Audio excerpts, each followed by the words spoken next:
Praise the Lord. आप सब लोग कैसे हैं? आशा करते हैं प्रभु यीशु मसीह में आप सब लोग स्वस्थ और सुरक्षित होंगे। हम अपनी प्रार्थनाओं में आप सबको याद करते हैं। आज कोरोना वायरस भारत देश में बहुत फैला हुआ है। बहुत सारे लोग अफेक्टेड हैं, तो कईयों की मौत हो चुकी है। जिनकी मौत हो गई है उनकी आत्मा की शांति के लिए, उनके परिवार के लिए हम अपनी प्रार्थना में याद करते हैं। जब भी हम बाहर जाते हैं तो मास्क लगाना, हाथ सैनिटाइज करना और 2 गज की दूरी रखना ना भूलें और अपने घर में सुरक्षित रहिए। सच्ची सुरक्षा हमें प्रभु यीशु मसीह के पास है। भजन संहिता में लिखा है, जब तक ये विपत्तियां टल ना जाए तब तक मैं तेरे पंखों तले शरण ले रहूंगा। हमारा शरण स्थान, गढ़ छिपने का स्थान यीशु मसीह है। उसके पास हमारे लिए सुरक्षा है। इस वायरस से ना घबराए ना डरे। अगर हम अपने आप को प्रभु के लहू में ढांपे रखते हैं तो प्रभु हमें सुरक्षा देगा। वायरस यीशु मसीह से बढ़कर नहीं है। यीशु मसीह इस वायरस से बढ़कर है। वो सामर्थ्य है, वो हमें चंगा देने वाला प्रभु है। अगर हम सो भी जाते हैं तो ये हमारे लिए आशा है कि एक दिन यीशु मसीह के साथ हम बादलों पर मिलेंगे। अभी हम देखेंगे बाइबल में स्त्रियों की भूमिका।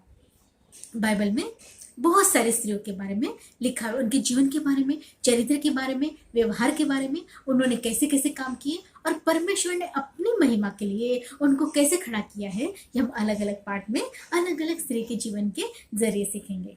आज की कहानी है दीना, याकूब की बेटी और तामार, दाऊद की बेटी। आज हम बेटियों के बारे में सीखेंगे। उत्पत्ति 34वां अध्याय 31वां वचन। उन्होंने कहा, क्या वह हमारी बहन के साथ वेश्या की नहीं बर्ताव करे? अभी हम बाइबल से देखेंगे। याकूब अपने परिवार के साथ पद्दनराम से निकलकर कनान देश के शकेम नगर में आया। वहां उसने शकेम के पिता हमोर के पुत्रों के हाथ से 100 चांदी के सिक्कों में कुछ भूमि खरीद ली और वहां पर तंबू खड़ा किया। वहां वेदी बनाकर उसने उसका नाम एलोहेल इज़राइल रखा। इसका अर्थ शक्तिमान परमेश्वर, इज़राइल का परमेश्वर है। लिया की बेटी दीना, जो याकूब से उत्पन्न हुई थी, उस देश की लड़कियों से भेंट करने को निकली। तब उस देश के प्रधान हित्ती हमोर के पुत्र शकेम ने उसे देखा और उसके साथ कुकर्म कर। याकूब ने जब सुना शकेम ने मेरी बेटी दीना को अशुद्ध कर डाला है, वह चुप रहा जब तक कि उसके पुत्र पशुओं के संग मैदान से घर में न आए। याकूब के बेटों ने जब यह सुना कि शकेम ने दीना को भ्रष्ट कर दिया है, वह उदास और क्रोधित हो गए, क्योंकि शकेम ने याकूब की बेटी के साथ कुकर्म करके इज़राइल के घराने से मूर्खता का ऐसा काम किया था जिसका करना अनुचित था।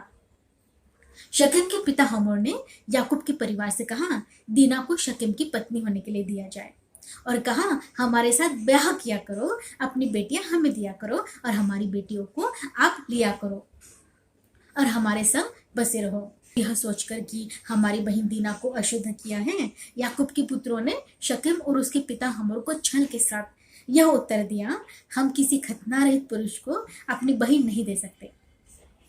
इससे हमारी नामधराई होगी। हमारे जैसे तुम में से हर एक पुरुष का खतना किया जाए, तब हम अपनी बेटियां तुम्हें ब्याह देंगे और तुम्हारी बेटियां ब्याह लेंगे। यदि तुम हमारी बात न मानकर अपना खतना न कराओगे तो हम अपनी लड़की को लेके यहाँ से चले जाएंगे। हमोर और उसका पुत्र शकेम इस काम को करने से प्रसन्न हुए और वे दोनों ने अपने नगर के लोगों को खतना कराने के लिए मनाया और उस नगर के हर एक पुरुष का खतना किया गया। तीसरे दिन जब वे लोग खतना की पीड़ा के कारण असमर्थता की चरम सीमा पर थे, तब याकूब के पुत्र शमोन और लेवी, इन दोनों ने अकेले ही हमला कर दिया, जिसमें उन्होंने हमोर तथा शकेम सहित शकेम के सारे पुरुषों का घात किया। दीना को छुड़ाया तथा नगर की स्त्रियों तथा धन को लूट के रूप में रख लिया। याकूब और लिया की बेटी दीना 14-15 साल की थी जब याकूब अपने परिवार के साथ कनान देश के शकेम नगर में रहने आया था। दीना अपने तंबुओं से वहां से आने जाने वाली शकेम नगर की लड़कियों को निहारती थी। उनका पहनावा, रहन सहन से वह प्रभावित हो गई और एक दिन उनसे भेंट करने को नगर में अकेले निकल पड़ी। परंतु मार्ग में ही उसके साथ बड़ा हादसा हुआ। उस देश के प्रधान के पुत्र शकेम ने दीना का बलात्कार किया। बाइबल, अगर हम बाइबल से देखेंगे तो इब्राहिम और सारा के जीवन पर दृष्टि डालेंगे। इब्राहिम और सारा मिस्र देश में गए। इब्राहिम ने सारा से कहा, तो एक सुंदर स्त्री है, इस कारण यहाँ के लोग मुझे मार डालेंगे और तुझे जीवित छोड़ देंगे, इसलिए सबको यह कहना तू मेरी बहन है। सारा की खूबसूरती की प्रशंसा फिरौन तक पहुंची। तब राजा ने सारा को अपने महल में रख लिया। परमेश्वर की इब्राहिम पर बड़ी दया थी, इसलिए फिरौन के घराने पर परमेश्वर ने बड़ी बड़ी विपत्तियां डाली। तब फिरौन ने इब्राहिम और सारा को उनकी संपत्ति समेत मिस्र से विदा कर दिया। उसके बाद इब्राहिम और सारा गरार देश में रहने गए। वहां पर भी इब्राहिम ने सारा के विषय में यही कहा, ये मेरी बहन है। गरार देश के राजा अबीमेलेक ने दूत भेजकर सारा को अपने महल में रख लिया। तब परमेश्वर ने अबीमेलेक के घराने की सारी स्त्रियों की कोख को बंद कर दिया। अबीमेलेक को जब पता चला सारा उसकी पत्नी है, इब्राहिम की पत्नी है, तब उसने सारा को इब्राहिम के साथ सौंप दिया। जिस तरह इब्राहिम और सारा ने गलती करी, उसी तरह इसहाक और रिबेका ने भी गलती करी जब वे गरार देश में रहने गए। रिबेका भी बहुत ही सुंदर स्त्री थी, इस कारण इसहाक ने रिबेका के बारे में बताया कि ये मेरी बहन है। कुछ दिन बीतने पर पलिश्तियों के राजा अबीमेलेक को पता चला रिबेका तो इसहाक की पत्नी है। तब अबीमेलेक ने इसहाक को बुलाकर कहा, ये तेरी पत्नी है जो तूने उसको बहन करके कहा। ऐसे तो तेरी पत्नी के साथ कोई भी कुकर्म कर सकता है और तू हमको पाप में फंसाता है। रिबेका ये दीना की दादी और सारा उसकी परदादी थी। जब ये स्त्रियां अति सुंदर थी तो दीना भी सुंदर होगी। हो सकता है उसकी खूबसूरती देखकर शकेम ने दीना को भ्रष्ट करने के बाद उसको पत्नी बनाना चाहा। परमेश्वर ने इब्राहिम और इसहाक पर दया दिखाई।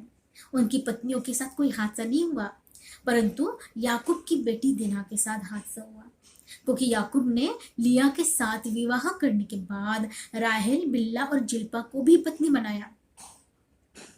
याकूब का परिवार बहुपत्नी परिवार बन गया था। दीना के साथ हादसा होने के बाद रूबेन, जो याकूब का जेठा पुत्र था, जो बड़ा बेटा था रूबेन, उसने अपने पिता की पत्नी बिल्ला के साथ कुकर्म किया। रूबेन की इस घिनौनी हरकत का यह परिणाम हुआ, उसके गोत्र में कोई भविष्यवक्ता न्यायी उत्पन्न नहीं हुए।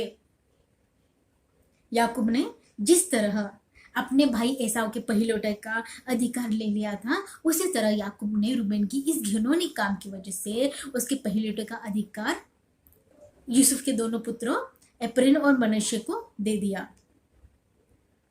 इसके विपरीत दूसरी परिस्थिति को देखेंगे। दूसरा शमूएल 13वां अध्याय। दाऊद की पुत्री तामार एक सुंदरी थी। वह अबशालोम की बहन तथा दाऊद का जो दूसरा पुत्र और तामार का सौतेला भाई अम्नोन उसकी बहन थी, परंतु अम्नोन अपनी बहन सौतेली बहन पर मोहित था। तामार के लिए उसके मन में बुरी लालसा थी। जब तामार अपनी बनाई हुई पुरियों को उठाकर अपने भाई अम्नोन के पास कोठरी में ले गई, तब उसने उसको पकड़कर कहा, हे मेरी बहन, आ मुझसे मिल। तामार ने अपने भाई को समझाया, ऐसे मूर्खता का काम न कर, इसे नाम धराई होगी। तू राजा से बात कर, राजा मुझे तुझे बहाने के लिए दे देगा, वो मना नहीं करेगा। परंतु उसने न सुनी और उसके साथ उसने कुकर्म करके उसके भ्रष्ट कर डाला। अम्नोन पहले जितना तामार पर मोहित था, उसके बाद वह उसे घृणा करने लगा। यह बात जब उसके भाई अबशालोम को पता चले, तब वह अम्नोन से घृणा करने लगा और राजा दाऊद के कानों में यह बात पड़ी, तब वह झुंझला उठा। इस हादसे के 2 साल के बाद अबशालोम ने अम्नोन को मार डाला। दाऊद की 7 पत्नियां और कुछ रखियां थी, जिनमें से हित्ती उरिया की पत्नी बत्शेबा भी थी। हित्ती उरिया को दाऊद राजा ने युद्ध में मरवाकर उसकी पत्नी बत्शेबा को अपनी पत्नी कर लिया। इस कारण परमेश्वर का क्रोध दाऊद पर पड़ा और नातान नबी के द्वारा यूहन्ना ने दाऊद से कहा, तूने ये काम जो यहोवा की दृष्टि में बुरा किया है, इस कारण यह यो कहता है, मैं तेरे घर से विपत्ति उठाकर तुझ पर डालूंगा और तेरी पत्नियों को तेरे सामने लेकर दूसरों को दूंगा, और वह दिन दोपहरी में तेरी पत्नियों से कुकर्म करेगा। तामार के साथ ये जो हादसा हुआ, ये इसी का परिणाम है। तामार के साथ जब हादसा हुआ तब दाऊद झुंझला उठा, परंतु अबशालोम और ने अम्नोन को मार डाला। तब दाऊद अपने बेटे अम्नोन के लिए रोने लगा। इसी तरह जब दीना के साथ हादसा हुआ और ये बात याकूब को पता चली, तब वह शांत था और अपने बेटों का आने का इंतजार कर रहा था। परंतु जब याकूब को पता चला उसका पुत्र यूसुफ जानवर के द्वारा फाड़ डाला गया है और वह मर गया, तब याकूब विलाप करता और रोता रहा। दोनों बेटियां दीना और तामार के पिताओं को अपनी बेटियों को न्याय देना चाहिए था, परंतु उनके भाइयों ने उनके अपराधियों को मार डाला, क्योंकि याकूब और दाऊद ये परमेश्वर के अभिषिक्त होने के बावजूद इन्होंने अपराध किए थे। भजन संहिता 7वां अध्याय 11वां वचन। परमेश्वर धर्मी और न्यायी है, वरन ऐसा ईश्वर है जो प्रतिदिन क्रोध करता है। परमेश्वर किसी का पक्षपात नहीं करता, वह न्यायी है। अभिषिक्त हो या साधारण मनुष्य, वह काम के अनुसार बदला देता है। पितरों का दंड देने वाला ईश्वर है। अभी हम ये देखेंगे परमेश्वर इन वचनों से हमें क्या सिखाना चाहते हैं। National crime records bureau NCRB की रिपोर्ट के अनुसार आज भारत देश में 2001 से लेकर 2019 तक 3,78,227 बलात्कार के मामले दर्ज हैं। उनमें से कुछ केसेस सॉल्व हो चुके हैं और कुछ केसेस ऐसे हैं जो पुलिस रिकॉर्ड में दर्ज ही नहीं है। बलात्कार, रेप, ये एक ऐसा वासना का वायरस है, ये एक वायरस है वासना का, जो सारी पृथ्वी पर फैला हुआ है। निर्भया के हम देखते हैं 2012 में दिल्ली के प्राइवेट बस में उसके साथ हादसा हुआ और उसके बाद उसको मरने के लिए छोड़ दिया गया। अरुणा शनबाग केस, नवंबर 1973 में अरुणा शनबाग का वार्ड बॉय सोहनलाल वाल्मीकि ने पहले कुत्ते की चेन से उसका गला घोटा, तब उसकी जो ऑक्सीजन की नली जो ब्रेन में जाती है नस, वो ब्लॉक हो गई और उसके बाद उसने उसका बलात्कार किया और उसको मरने के लिए छोड़ दिया। 40 साल तक वह कोमा में रही और आखिरकार 2015 में उसकी मौत हो गई। 2019 में हैदराबाद में मेडिकल स्टूडेंट का बलात्कार किया, उसके बाद उसको जला दिया। भारत देश में ऐसे हजारों केस है, सारी दुनिया में इसका आंकड़ा लाखों से ज्यादा होगा। वासना का वायरस बलात्कार के विरोध में कई कड़े कानून और कई लोगों को फांसी भी मिली, परंतु यह आंकड़ा कम नहीं होता है, क्योंकि इस संसार का सरदार शैतान है। आकाश में उसकी दुष्ट आत्माएं काम करती हैं। भोगविलास, व्यभिचार, बलात्कार जैसे अपराधों की शैतान की दुष्ट आत्माएं लोगों में काम करती हैं। 2 कुरिन्थियों 4 अध्याय 4 वचन। और उन अविश्वासियों के लिए जिनकी बुद्धि को इस संसार के ईश्वर ने अंधी कर दी है, ताकि मसीह जो परमेश्वर का प्रतिरूप है उसके तेजोमय सुसमाचार का प्रकाश उन पर न चमके।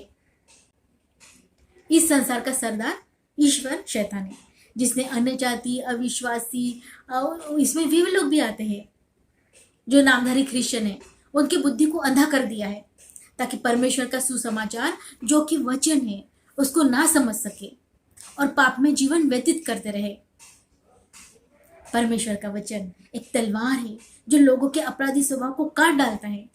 और जब लोगों पर परमेश्वर का प्रकाश नहीं रहता है, तब शैतान की दुष्ट आत्माएं ऐसे लोगों के मस्तिष्क को कुविचार और गलत कल्पनाएं लेकर आता है।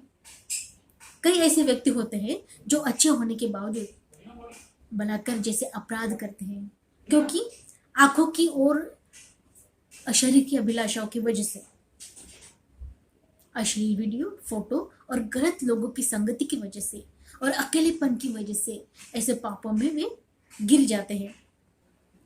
रोमियो 13 अध्याय 14 वचन। वरन प्रभु यीशु मसीह को पहन लो और शरीर की अभिलाषा को पूरा करने का उपाय न करो। मसीह को पहन लो मतलब प्रभु यीशु मसीह जो है उनका पूर्ण ईश्वरत्व और पूर्ण मनुष्यत्व को सभी बातों को अपनाओ, ताकि शरीर की अभिलाषाएं पूरी ना कर सको। जिस मसीह परिवार के लोग प्रभु यीशु मसीह को पहन लेते हैं, मतलब परमेश्वर की उपस्थिति में बने रहते हैं, वे पवित्र आत्मा का मार्गदर्शन भी चलते हैं, प्रार्थना का जीवन जीते हैं, उस परिवार की बेटी बेटियां प्रभु में सुरक्षा पाते हैं। जिस परिवार में ये बातें नहीं होती वहां पर दुर्घटनाएं होने की संभावना होती है।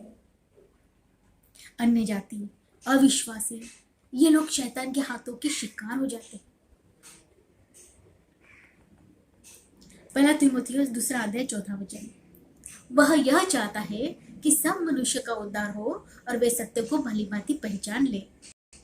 सत्य प्रभु यीशु मसीह है, और जो सत्य को जानेगा वह यीशु मसीह को जानेगा, जो पाप क्षमा करके उद्धार देने वाला ईश्वर है। प्रभु यीशु मसीह चाहते हैं कि पृथ्वी के सारे लोग सत्य को जाने और उद्धार पाए और पाप रहित जीवन जिए। असत्य को जानेंगे तो बलात्कार और वासनाओं से दूर रहेंगे। भजन संहिता 124 यह जो आकाश और पृथ्वी का करता है, हमारी सहायता उसी के नाम से होती है। महिलाओं को इस पाप भरे संसार में कोई कानून, पुलिस, महिलाओं की संस्थाएं, माता पिता, घर की चार दीवारें भी सुरक्षा नहीं दे सकती हैं। सुरक्षा और सहायता सिर्फ यीशु मसीह, जिसने आकाश और पृथ्वी को बनाया, मनुष्य को बनाया, उसी के द्वारा मिल सकती है। और ये कैसे मिल सकती है? 1 कुरिन्थियों 6:17 और 19 और जो प्रभु की संगति में रहता है वह उसके साथ एक आत्मा हो जाता है। क्या तुम नहीं जानते कि तुम्हारी देह पवित्र आत्मा का मंदिर है जो तुम में बसा हुआ है, और तुम में परमेश्वर की ओर से मिला है, और तुम अपने नहीं हो। जब हम अपने रोज की जिंदगी में प्रभु से प्रार्थना करना और वचन को पढ़कर उसके अनुसार चलते हैं, तब प्रभु हमारे साथ रहता है। जिन्होंने पवित्र आत्मा को पाया है और वे लोग प्रभु की संगति में रहते हैं, तब पवित्र आत्मा हमारा मार्गदर्शन करता है। वह हमारे मन में बात करता है और हमें बताता है कि क्या गलत है, क्या सही है, किस मार्ग से जाना है और कौन से मार्ग से नहीं जाना। यही नहीं, पवित्र आत्मा हमारी निजी जिंदगी में भी मार्गदर्शन करता है। कौन सा व्यक्ति किस स्वभाव का है और किस व्यक्ति के साथ हमसे बातें करनी है, कैसे व्यक्ति के साथ हमें रहना है, ये सब हमें पवित्र आत्मा मार्गदर्शन करता है। माता पिता की जिम्मेदारी उनके बच्चे होते हैं। दीना और तामार, ये दोनों भी 14-15 साल की छोटी बेटियां थी, टीनेजर्स थी जब उनके साथ ये हादसा हुआ। और ये वे अभिषिक्तों की बेटियां थी। ऐसा नहीं है कि अभिषिक्त है और हम कुछ भी काम करें और हम लोग हमारा कुछ हो नहीं सकता।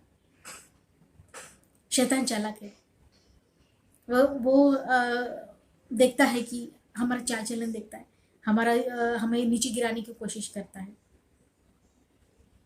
इसलिए प्रभु की संगति में रहे, प्रार्थना करे, प्रभु के वचन के अनुसार चले कि शैतान को अवसर ना दे कि हमें गिराने के लिए। माता पिता को चाहिए अपने बच्चों को बचपन से ही संडे स्कूल भेजे, उनको प्रार्थना करना सिखाए और बाइबल भी पढ़ना सिखाए। अपने बच्चों के मित्र कैसे हैं ये देखे और उनको समझाएं कैसे मित्र बनाने चाहिए, क्योंकि गलत संगत में पढ़कर बच्चे बिगड़ सकते हैं। अपने घर का माहौल प्रेम और प्रार्थना का रखें। घर में वे विचार के पाप ना हो, क्योंकि शैतान बच्चों में, अपने घर में काम करता है। पराये पुरुषों को घर में कम आने दे और अपने बेटे की मित्र को भी घर में कम ही दाखिल हो करे। जब आपकी अपनी बेटियां हो तो ऐसा नहीं है कि हम अपने बच्चों पर विश्वास नहीं करते, पर दूसरे व्यक्ति पर हम भरोसा नहीं कर सकते हैं।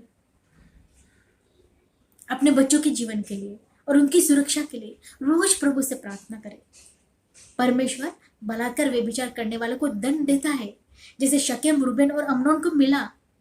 रूबेन के गोत्र में कोई न्याय अभिषिक्ता भविष्यद्वक्ता नहीं हुए। प्रभु अपराधों को क्षमा करता है, परंतु दंड भी देता है।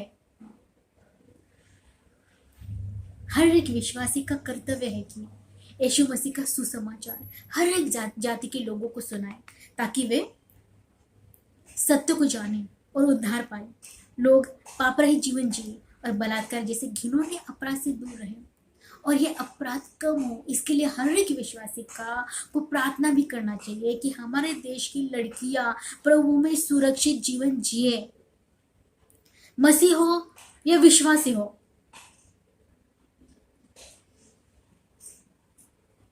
उनकी सुरक्षा के लिए हमें प्रार्थना करनी है।